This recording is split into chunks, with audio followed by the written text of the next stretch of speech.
পুরীতে যাব অথচ জগন্নাথ দেবের দর্শন করব না, তাই কখনো হয়? তার জন্য আমরা দেরি না করে আমরাও বেরিয়ে পড়েছি জগন্নাথ দেবের দর্শন করতে। প্রভু জগন্নাথ দেবকে দর্শন না করলে ভালো লাগে না, সত্যি একটা অন্য রকম লাগে। তাই জগন্নাথ দেবকে দর্শন না করে মোটেও ভালো লাগছিল না আমাদেরও। তার জন্য আমরাও বেরিয়ে পড়েছি, এই যে পুজো দিয়ে আমরা হাঁটছি আর বাকি দিকগুলো দেখার জন্য। তার আগে পর্যন্ত, পুজো দেওয়ার আগে পর্যন্ত ভিডিও করা হয়নি।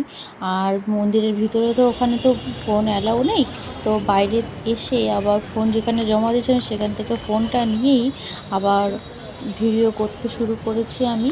তো যাই হোক, এটা রথ, জগন্নাথ, বলরাম, সুভদ্রা তিনটে রথই আছে এখানে, তোমরা দেখতেই পাচ্ছ। এই কিছুদিন আগে রথটা হলো, মোটামুটি রথের 1 সপ্তাহ পর এখন আমরা গেছিলাম। আর আগে আসলে পরে, 1 সপ্তাহ আগে আসলে পরে আমরা রথ দেখতে পেতাম, কিন্তু তখন যা ভিড়, আর তখন টিকিটও পাইনি, সেই কারণে আমাদের আর আসা হয়নি। তো ওইখানে এই যে পাশগুলো দেখছো, ওই পাশের বিল্ডিংটাতে, ওখানে জগন্নাথ দেবের স্নান করানো হয় স্নানযাত্রার দিনে।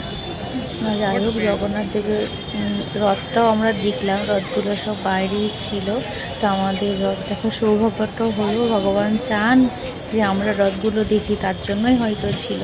ওই যে স্নানের যে স্নানযাত্রার সময় স্নান করানো হয় জগন্নাথ দেবকে, একদিনই বাইরে নিয়ে এসে স্নান করানো হয়, সেদিন হলো স্নানযাত্রার দিনকে।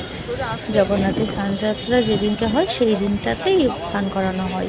ওই যে পাশে সাদা রঙের যে বিল্ডিং, ওই বিল্ডিংয়ের ছাদে ওইখানে স্নান করানোর জন্য একটা জায়গা করেছে, সেই জায়গাতেই জগন্নাথ দেবকে স্নান করানো হয়। তোমরা দেখতেই পাচ্ছ বাইরে কত ভিড়, কত লোকজন। তো যাই হোক, আর রোদও পড়েছে।